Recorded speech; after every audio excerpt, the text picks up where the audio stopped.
إلا بالله العلي العظيم. الحمد لله رب العالمين، صلى الله على سيدنا ونبينا أبي القاسم المصطفى محمد وآله الطيبين الطاهرين، لا سيما بقية الله في الأرضين، أجل الله تعالى فرجه الشريف. اللهم أخرجني من ظلمات الوهم وأكرمني بنور الفهم. اللهم افتح علينا أبواب رحمتك وانشر علينا خزائن علومك برحمتك يا أرحم الراحمين. Alhamdulillah, we have tawfiq to continue our study of the book Insan Kamil, Perfect Man by Ayatollah Mutahhari. We had a few sessions on evaluation of the school of Irfan and Tasawwuf, mysticism and Sufism. From this session, we start evaluation of another school, and that is the school of power. Ayatollah Mutahhari calls it Maktab Qudrat. As you can guess from the title, this is the school that sees the perfection of human beings only in power. So those who are more powerful are better, and the most powerful one is the perfect man. This can also be true about nations. So if a nation is powerful, it means that they have progressed. Ayatollah Mutahhari in this session, because as you know, he was giving lectures. So in this lecture and next lecture, studies and evaluates this school. Maybe for us, it's obvious that physical power, materialistic power cannot be a sign of perfection. But we need to know that there have been and there are people who see power as the main indicator of success and progress. And even they have gone further and they say morality has to be at the service of power. Not only politics, even ethics has to be at the service of power. So let's see what Ayatollah Mutahhari offers here. He says, according to religious people, according to many philosophers, many ethicists, there is something as justice. There is something as truth. And they are independent. Sometimes those who are powerful may be standing by justice and truth, maybe sometimes who are weaker, sometimes rich people, sometimes poor people. So we have to evaluate each party based on their commitment to the truth and justice. If the poor people are with justice, so we should support them. If in some circumstances poor people become unjust, then we have to see who is just. Is the other party just? Or both parties are unjust. Sometimes both parties can be unjust. Sometimes one party is just. But there is no conflict where both parts of conflict can be with justice and can be with truth, because truth is one, justice requires one. So in the course of history, based on the way that Islam and other religions and many philosophies look, we say, okay, sometimes the side with the truth or justice maybe has won, sometimes they have maybe temporarily lost. And the Quran has a special logic here, which says, in the long term, truth always prevails. In the long term, justice always prevails. Maybe temporarily, a prophet and his true followers were defeated. Maybe there were people who were ruling and they didn't have physical political power. Maybe they were outnumbered. But this is in the short term. In the long term, always truth prevails. Or maybe we can say, even in the short term, truth prevails, but in the realm which is suitable for that. Because if you want to see the success of the truth, you should not see the success of the truth in the physical world only, or in the politics only. Yes, in the politics, you can say short term, long term. Things can be different. When it comes to worldly blessings, it can be different. But if you focus on the battle between light and darkness, between truth and falsehood, falsehood can never win, even for a short period of time. And no person with using false and immoral methods can win, even for a short period of time. This is my understanding.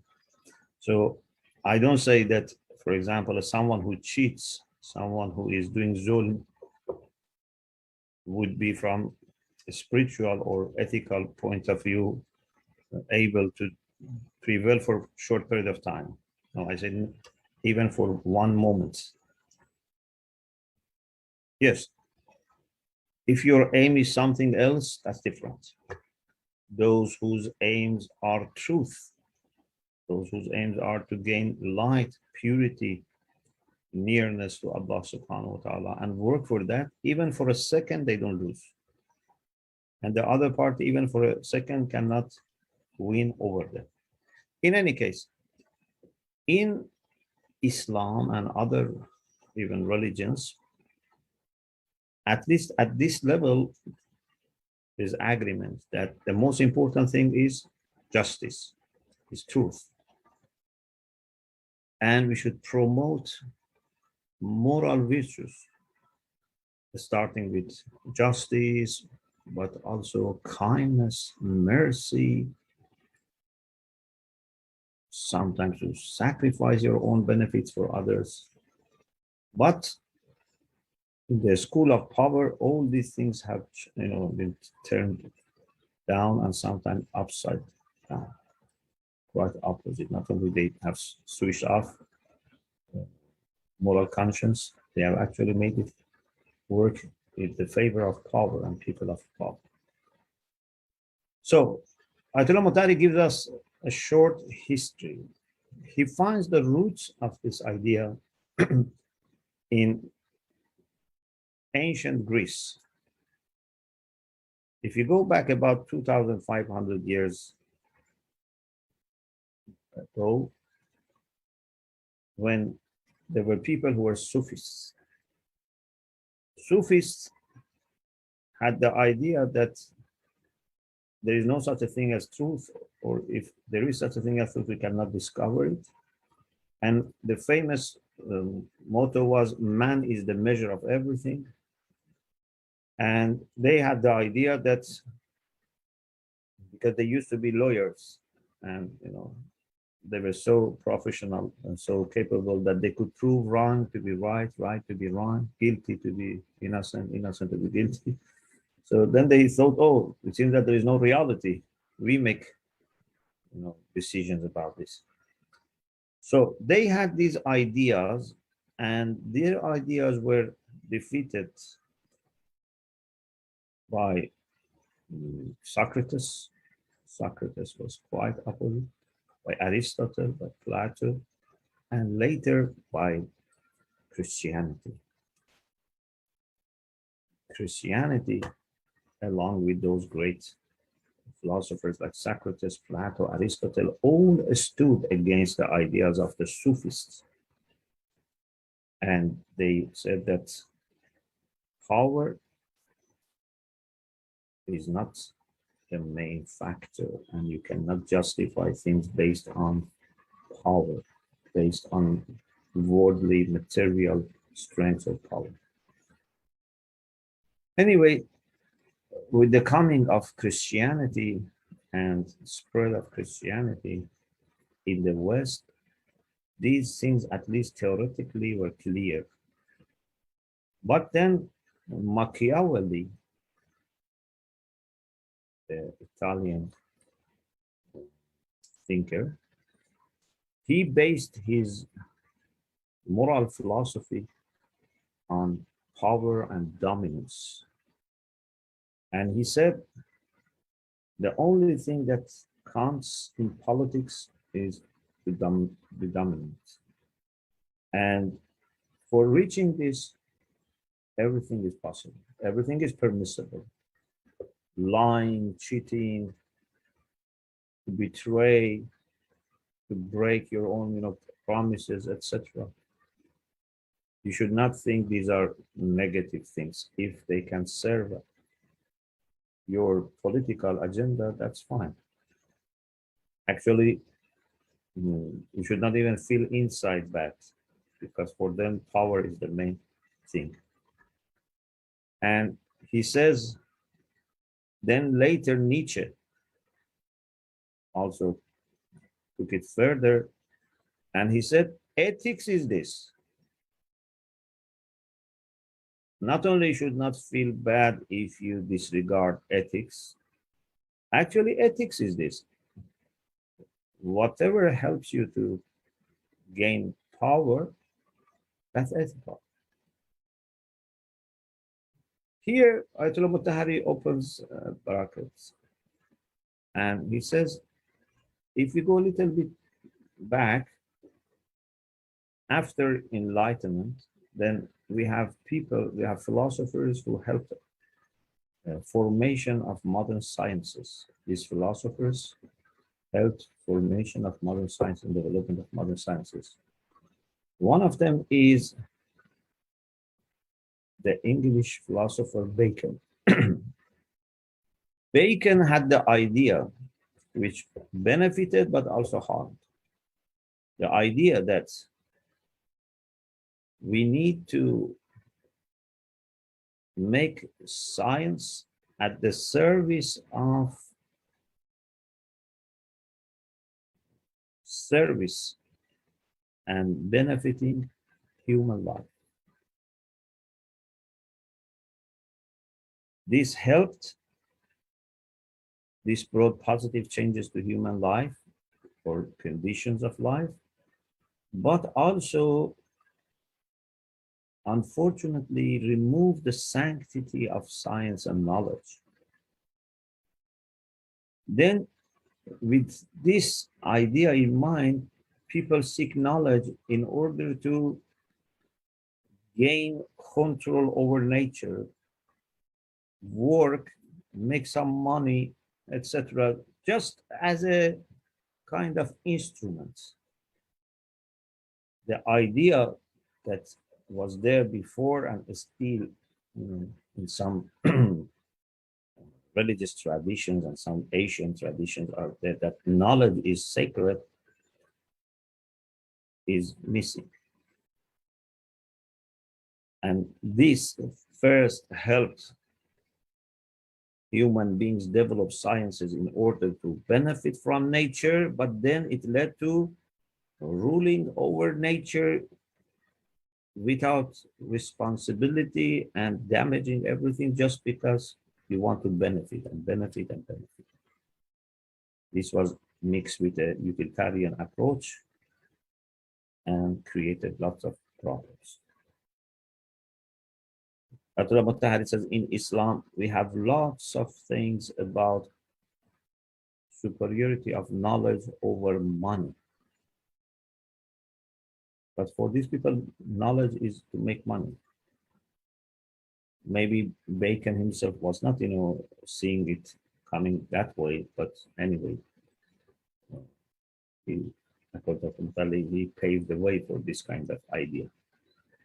He says, when you study books like Adabul Muta'allamin or Munyatul Murid on Islamic understanding of Ta'aleem and Tarbiyah, Islamic model of pedagogy and education, you see so many hadith, so many verses of the Quran about sanctity and sacredness of knowledge and seeking knowledge and teaching. We go for learning or teaching with tahara, with wuzu, with sincerity. We have great respect for our teachers. He says, a talabe in deep in his soul has respect for his teacher. And if a talabe thinks that he is seeking knowledge for the sake of money, would feel very bad inside, would feel embarrassed inside, would feel guilty inside, that I am, imposed for gaining money. But in some other forms of education, there's nothing wrong here, and actually they encourage you to plan for this. In some other, not all, some other forms of education. So Bacon said, knowledge is to be at the service of power, and if you can serve power with more knowledge, then you should acquire more knowledge. Initially, this didn't show its negativity, but later it became clear. And he says, today, knowledge in general, especially science and technology, are more at the service of those who have power. And he says, never in the history, knowledge and sciences have been like today, captives of those who have money and power. He says, for example, someone like Einstein, at the same time that he was a great scientist, but who used his science? Who recruited him and used his science? Roosevelt. Not a academic body or scientific body only. At the end, those who have power benefited. He himself regretted. So this idea from Bacon reached someone like Nietzsche. Also, another thing that reached Nietzsche was some ideas of Charles Darwin. Darwin himself was a religious Christian person. He was not an atheist. He was a lover of Jesus. Even when he was dying, he said that he was holding a Bible on his chest. But unfortunately, some people used his ideas against the religion and against God.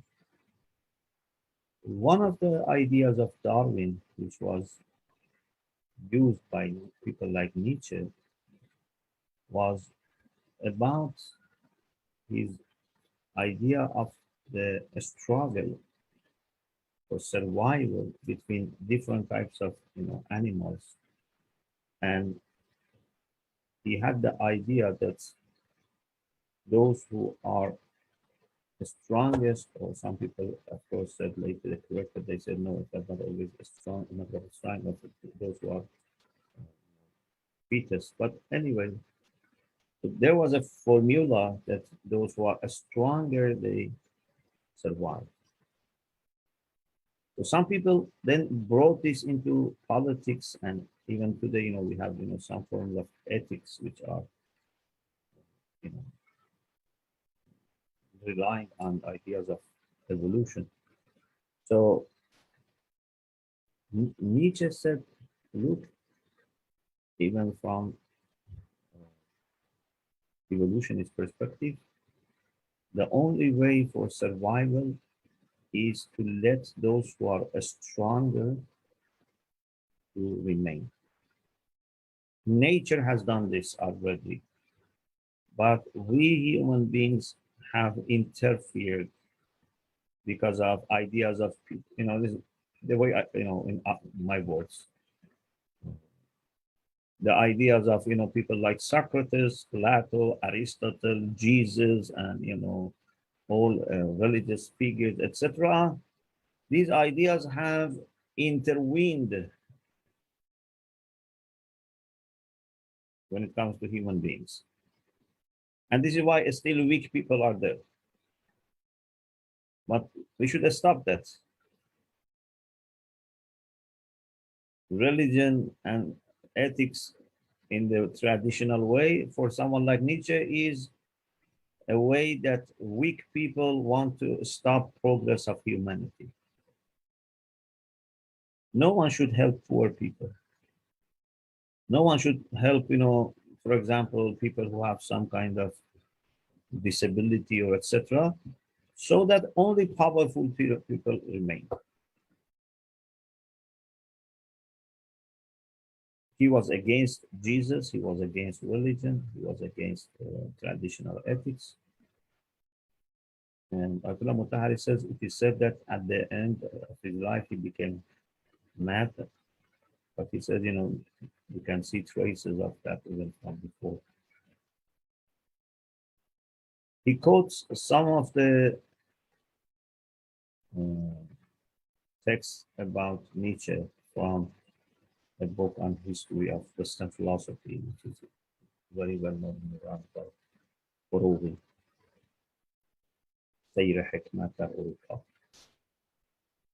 So in that book it says all the thinkers before Nietzsche, almost all, they've said to be selfish is bad. Egoism is bad, altruism is good, kindness is good. But Nietzsche says no. You have to be selfish, and kindness is bad. He tried to rely on some of the ideas of Darwin and use it for his own benefit, as I explained.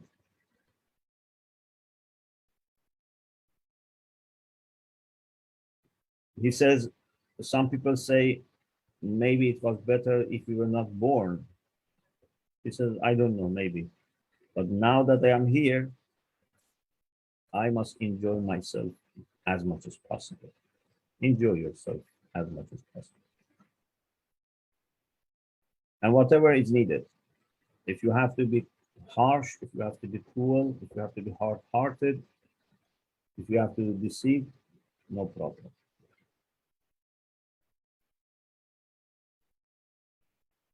He says this is wrong to think that all people, all tribes, and all nations have similar rights. He says this will conflict with progress of humanity. We have to see who has more power. And those who have more power should rule and should govern. People are two types. Those who rule and those who should be ruled.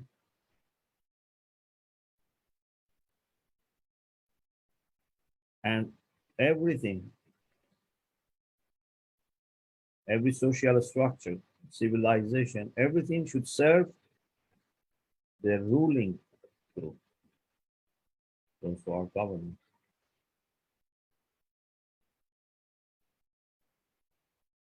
Ayatollah Mutahari says, for example, Saadi says,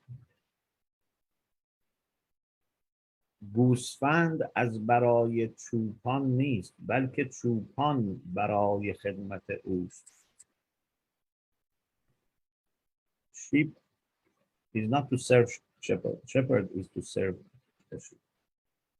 But these people, like Nietzsche, they make it the opposite. People are like goats and sheep, they should serve those who put themselves in a position of being shepherds of humanity. He said moral principles that people have followed so far are at the service of majority, and majority and the weakest group of people. or the weaker group of people. We have to change this situation.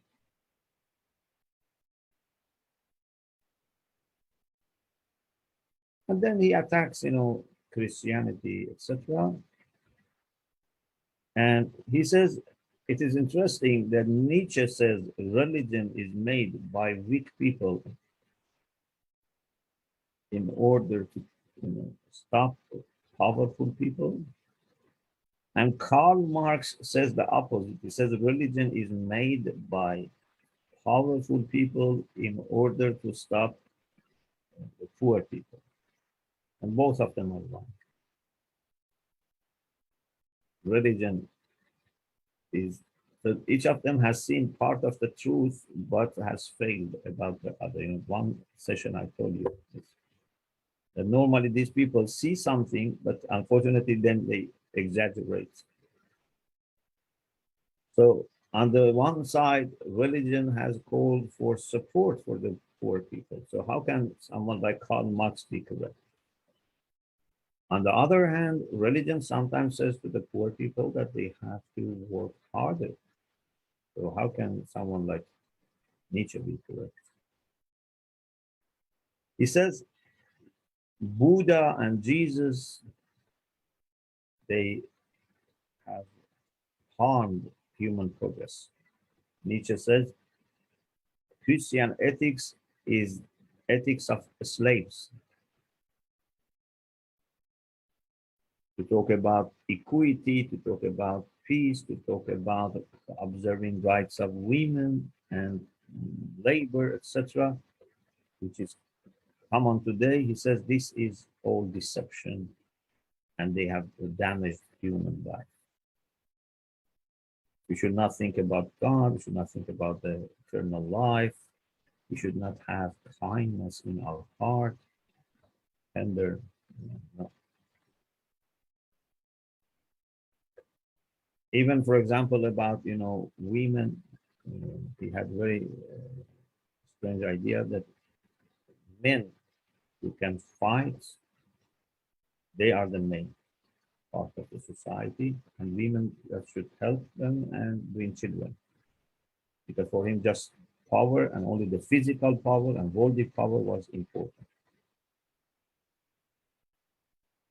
He was against the idea of controlling your nafs, or even damaging nafs ammara, that as we call. He said, no, why we should do this?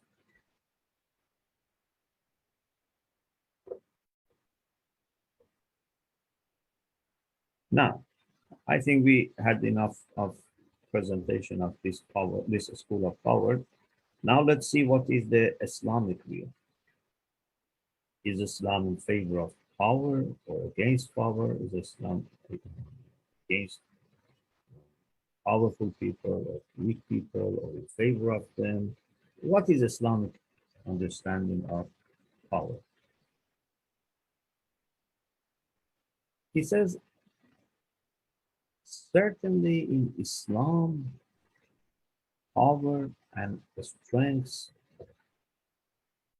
are important.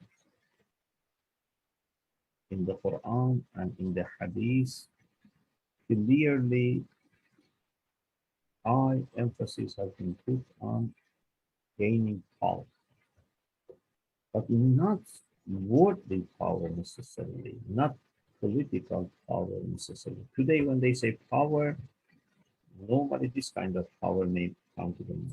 But Islam has more comprehensive understanding of power and strength. He says, Wilderant, in his book, History of Civilization, when he comes to Islamic civilization, he says, no religion like Islam has called people towards power. This is his statement. Let us bring some examples. For example, Allah subhanahu wa ta'ala says to Prophet Yahya, Ya Yahya khudh al-kitaba biquwwa, Surah Maryam verse 12. خذ الكتاب بقوة. And we have things like these. خذوا ما آتيناكم بقوة. Take and hold the book. Strength. Quwwah. Quwwah is not a bad thing. But we should see what is quwwah. Or in the beginning of his lecture, he mentioned this ayah, and if it is here. وَكَأَيٍّ مِّن نَّبِيٍّ قَاتَلَ مَعَهُ رَبِّيُّونَ كَثِيرٌ فَمَا وَهَنُوا لِمَا أَصَابَهُمْ فِي سَبِيلِ اللَّهِ وَمَا ضَعُفُوا وَمَا اسْتَكَانُوا وَاللَّهُ يُحِبُّ الصَّابِرِينَ. There were many prophets with whom godly people stood and fought against the bad people. They faced difficulties, but ma wahanu, but they didn't become weak. Ma za'ufu, they don't become za'if. Wahn means a kind of being loose, a kind of not being firm. It's like a weakness. So they didn't give in, they didn't lose their integrity, they didn't lose their confidence, they were very strong. And this is requirement of being patient. And Allah loves those who are patient. Allah yuhibbu as-sabir. So do you see here anything that suggests that the religion says you should be weak? No, it's opposite. It says, Ma wahan, Allah praises them, that they were not weak. Or, إِنَّ اللَّهَ يُحِبُّ الَّذِينَ يُقَاتِلُونَ فِي سَبِيلِهِ صَفًّا كَأَنَّهُمْ بُنْيَانٌ مَرْصُوصٌ. Surah Saf, verse 4. Mu'mineen are supposed to be like a construction which is very solid and strong.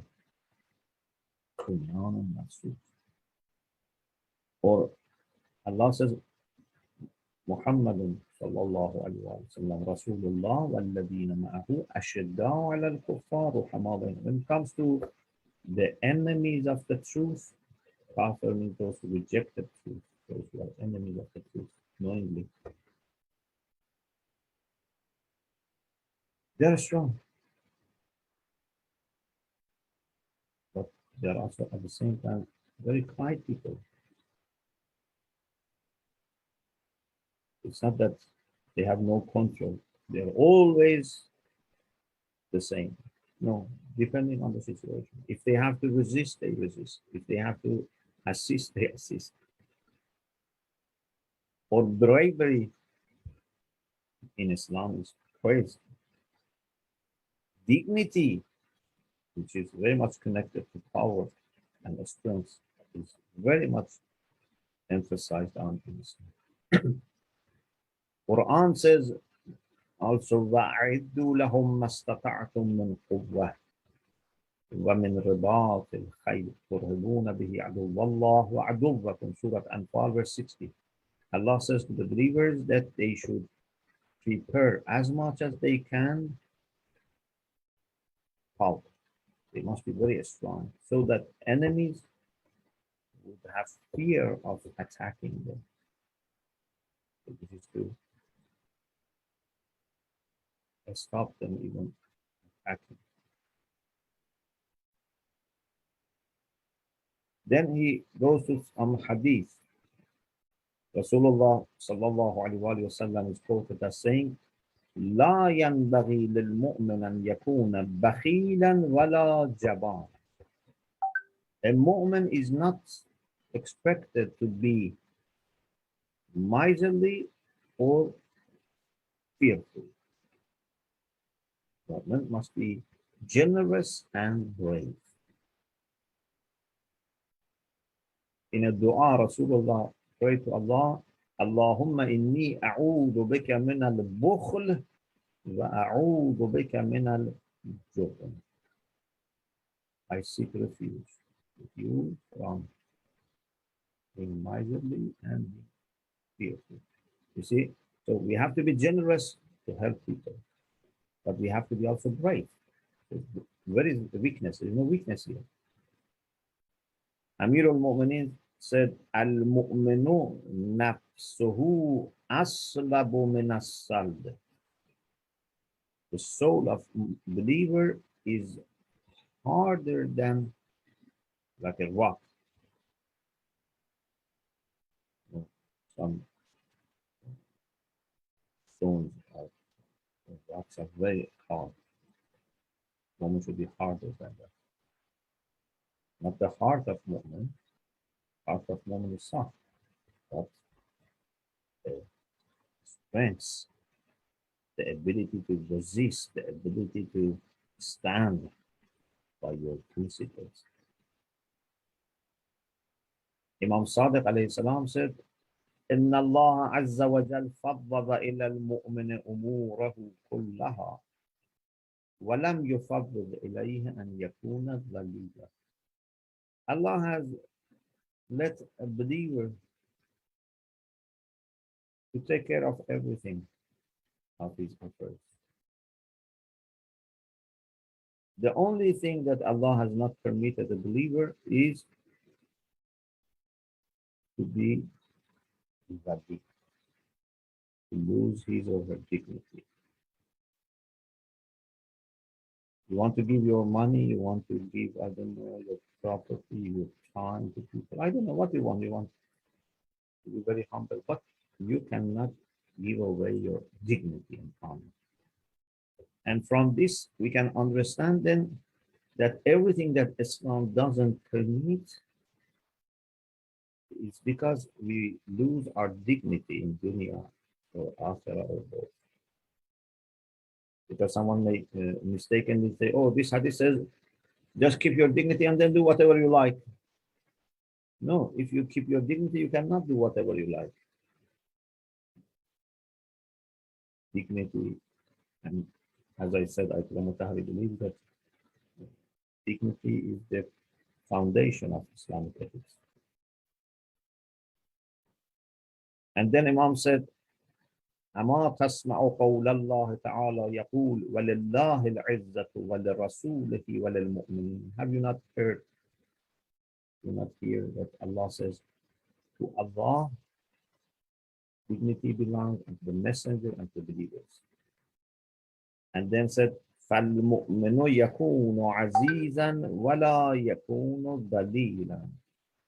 Mu'min has to be dignified.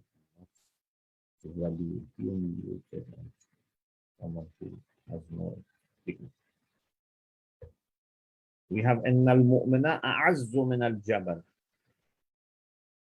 Mu'min is stronger than mountains. People can take, something from mountains.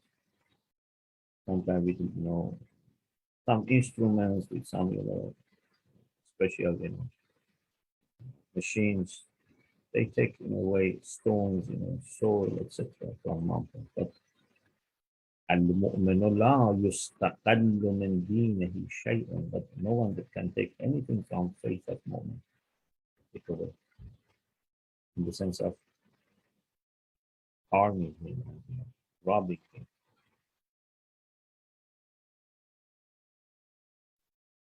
There is mention about a leader is a kind of protective attitude that with respect to things which are very important, which are sacred, you have to be protective. But leader is a sign of strength again.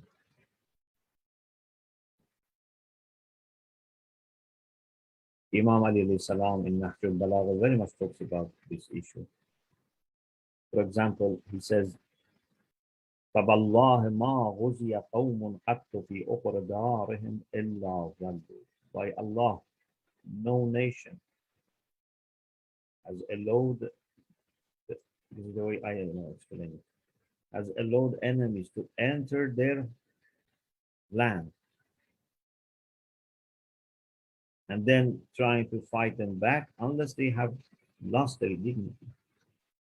You should stop enemies before entering.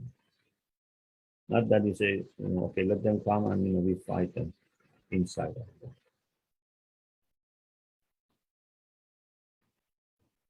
Or وَلَا يَمْنَعُ الضَّيْمَ الذَّلِيلُ وَلَا يُدْرَكُ الْحَقَّ إِلَّا بِالْجِدِّ.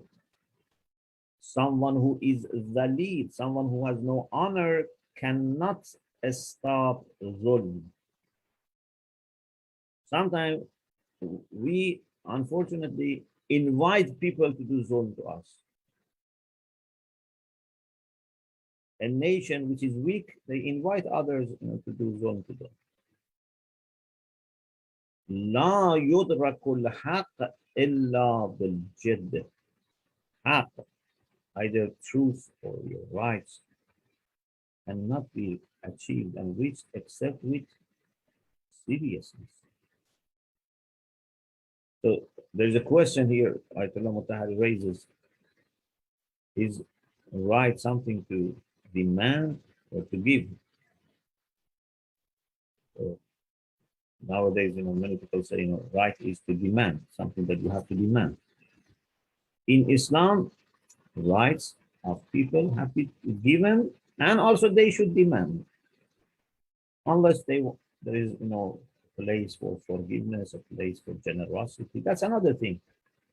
But we, before the other party asks, we should give them the rights.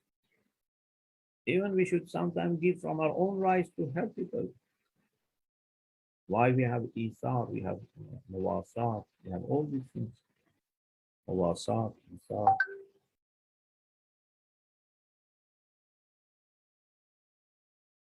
So he says, از نظر اسلام حق هم گرفتنی است و هم دادنی. From Islamic point of view, rights are to be demanded and to be given, because rights have to be established. Islam encourages both parties to work for that. Those who have to give should give. Those who have to receive should call for it.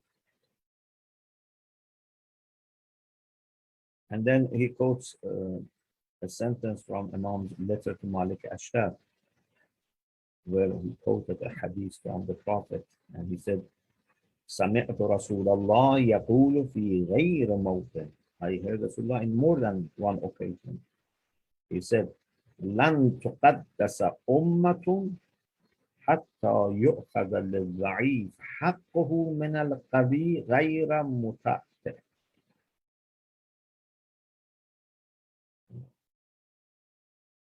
No nation would reach qadasa and holiness and sanctity, which Ayatollah Mutahari says perhaps means highness, unless the rights of the weak people can be taken from those who have power without any hesitation, without any difficulty in expression and uttering this.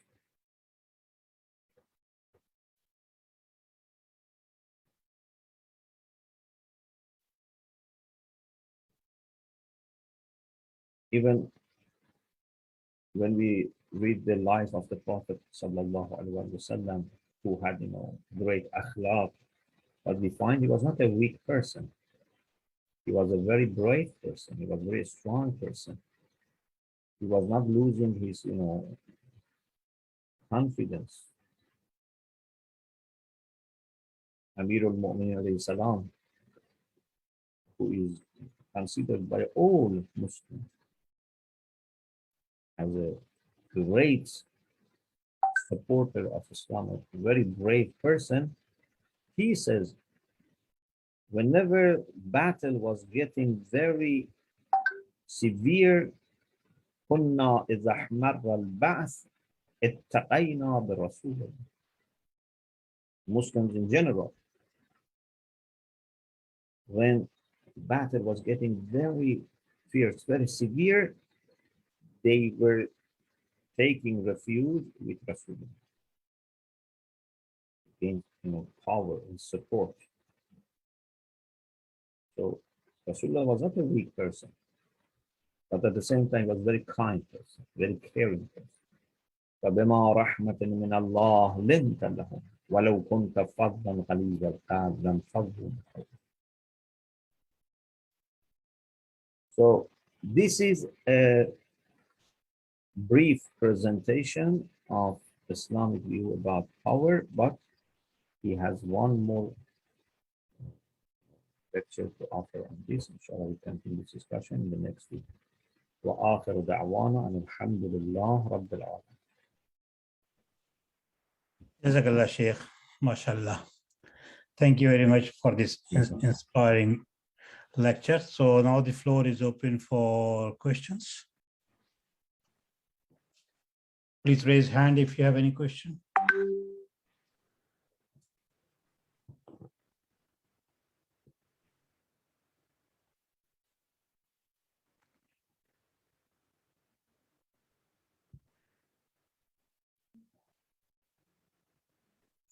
Yes, Dr. Aline Rizvi, could you please ask the question?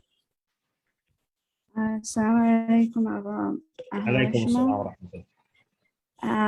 I've got a couple of questions. They're not very direct, but I will try to be as articulate as possible. First of all, you mentioned that we need to change what's happening with regards to power. So what steps can we take on individual level to make sure that that sort of equilibrium is established? Also, the second question about Karl Marx, his misconceptions about religion. Could we give him the benefit of the doubt that he studied the history rather than religion itself? Because we all can see that the history is rather violent and there's a lot of blood. It's literally written in blood, even the history of Islam. And another brief question is, you mentioned the hadith of Imam Ali alayhi salam about no nation with dignity allowing enemies to enter their land. Now, are we talking about geographical boundaries or ideological boundaries? Because in my case, I'm Pakistani and we share a border with India and we have Muslims on both sides of the border. So that, and finally, I would like to thank you for mentioning the part where Rasulullah Sallallahu Alaihi Wasallam was really brave, because the depiction today in the modern world is that of Hakim Bazahan, a weak person, just a quiet person, which is not true. Because from the way I see it, if Imam Ali alayhi salam lifted the gate of Khaybar, had Rasulullah sallallahu alaihi wasallam not been Rahmatul lil Alameen, he would have destroyed the entire castle. So thank you for mentioning that. And I'm done with the questions. I'm sorry for bringing up so many questions, but I had these in my mind. Thank you so much for listening. Thank you. Your first question was about taking steps on individual level to restore that equilibrium that is supposed to be. Yeah. Thank you very much. Bismillah. Inshallah, we continue this discussion and we have more to say about Islamic view. But the main source of strength, I can put it in this way, is already put in every human being by Allah subhanahu wa ta'ala. So Allah has given us aql and fitra, and these two are great sources of power. And through these also we can connect to unlimited sources of power, which is Allah Himself. Aql is not in animals.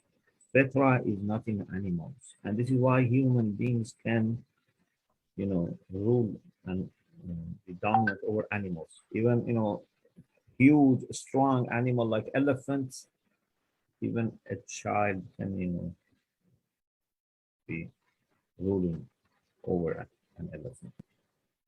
So we have aql, we have fitra.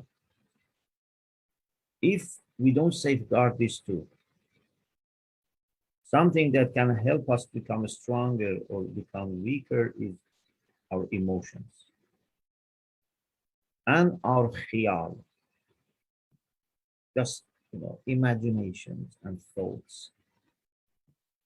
When our thoughts are let free, they engage us through our emotions and drain our time and energy, and we become very weak.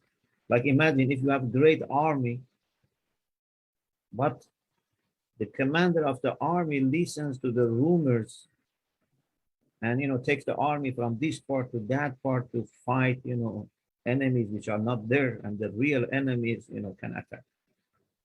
Every human being is like this. Our thoughts, which are not trained, which are not regulated, and our emotions, which are left free,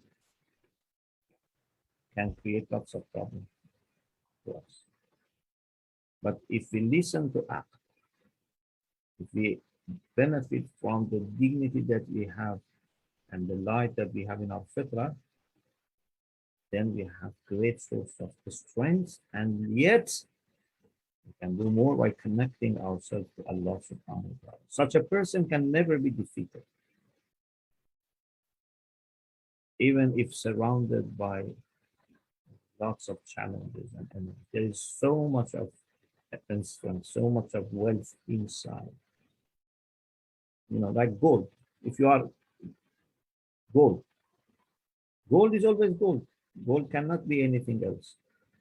If gold is surrounded by soil, by dust, gold is gold. Islam says you are gold, and no one can transform gold to anything else unless you yourself want to go out. Karl Marx maybe was right in some aspects. Yes, maybe he was right in seeing sometimes religious people, doing bad things.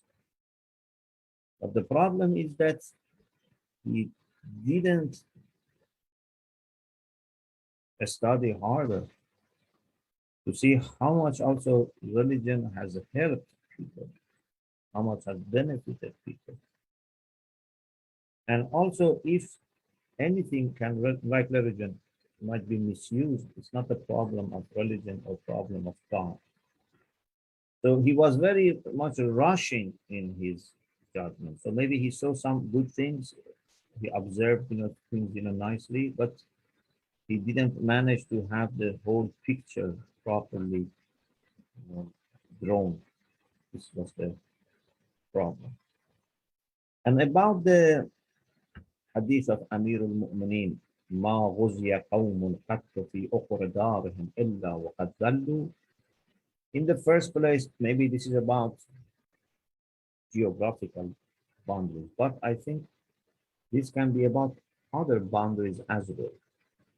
So, for example, in the family, or in the community, or in humanity, if we don't safeguard our moral boundaries, our religious boundaries, if we don't have murabitun, one of the things we find in our hadith about ulama is that ulama are those who are murabitun fi al-saqr alladhi yali iblis. So Satan wants to get into our mind, our heart, through our theological boundaries.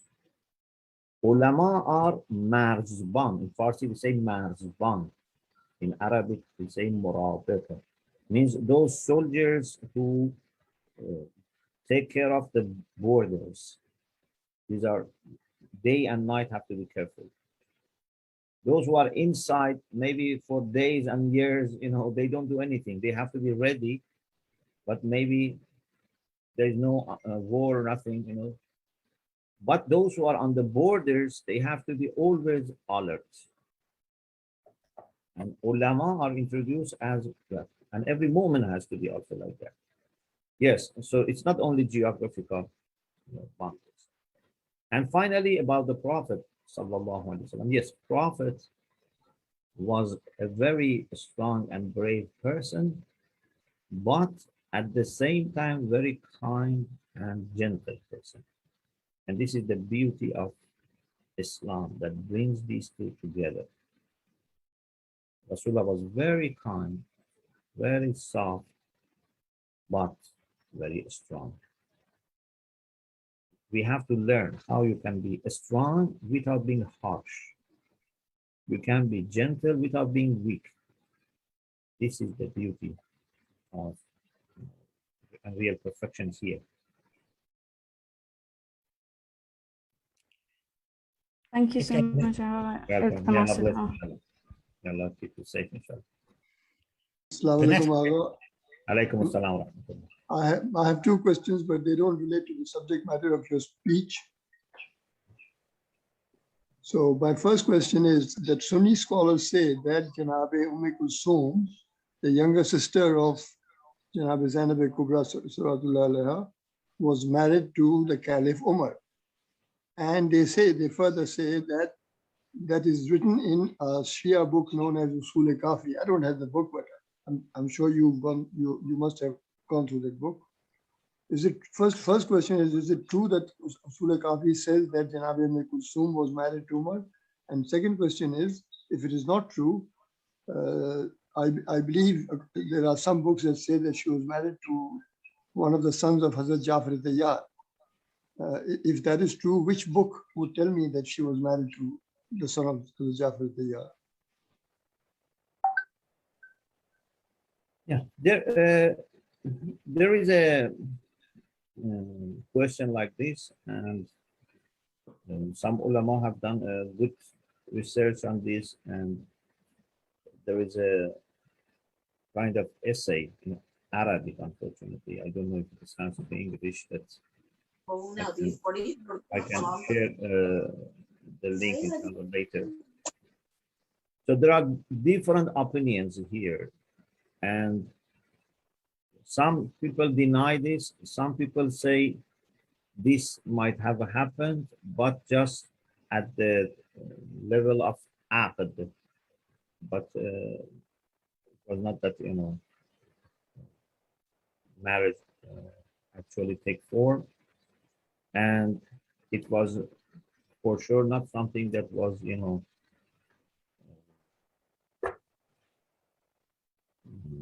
preferable, but for some interest of Islam and Ummah, maybe this happened, but without this going further.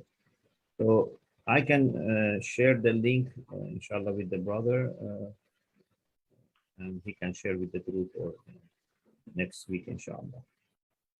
I don't remember this being in Kafi as much as in my memory. I cannot say 100%, but as much as I remember, it's not in Kafi, but I have to check. I read this some time back. But there is no universal opinion among the scholars about this. But at the same time, there are reports that say that this, to some extent, maybe have taken, but it's the job of the scholars to verify, and in the end, sometimes people may still not be sure. Jazakallah. I cannot see any new raised hand, but I need some information. I came to know that you and Dr. Chris he is having a lecture on importance of Karbala for Muslims around the world on coming Saturday. So will that Monday? I'm sorry, Monday, yes, Monday on 29th. Yes. So how we could access to that discussion? Will this discussion be accessible virtually as well?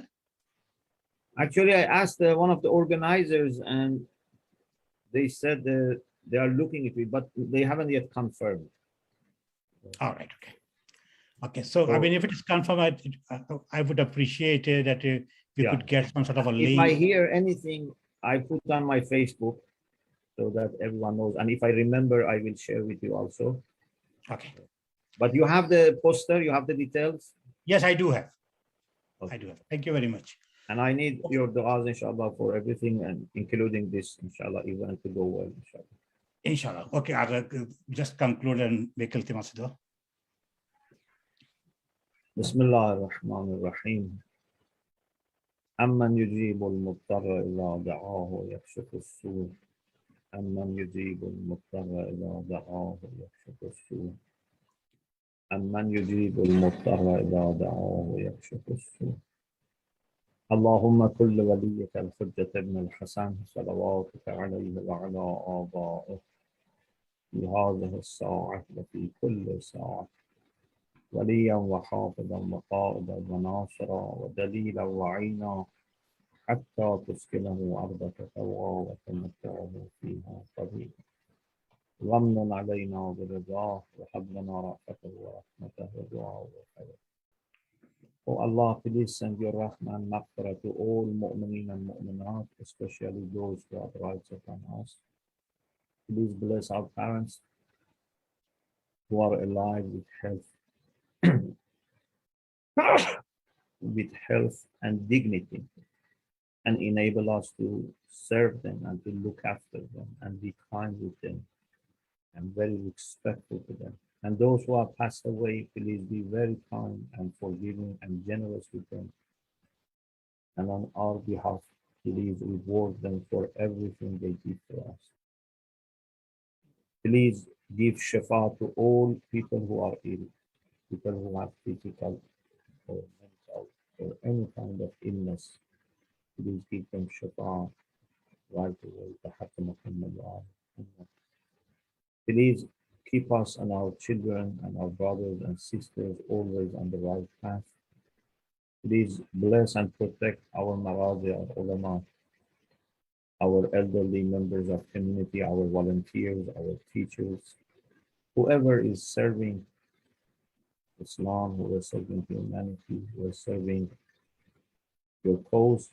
Please preserve them and bless them and keep them healthy and active.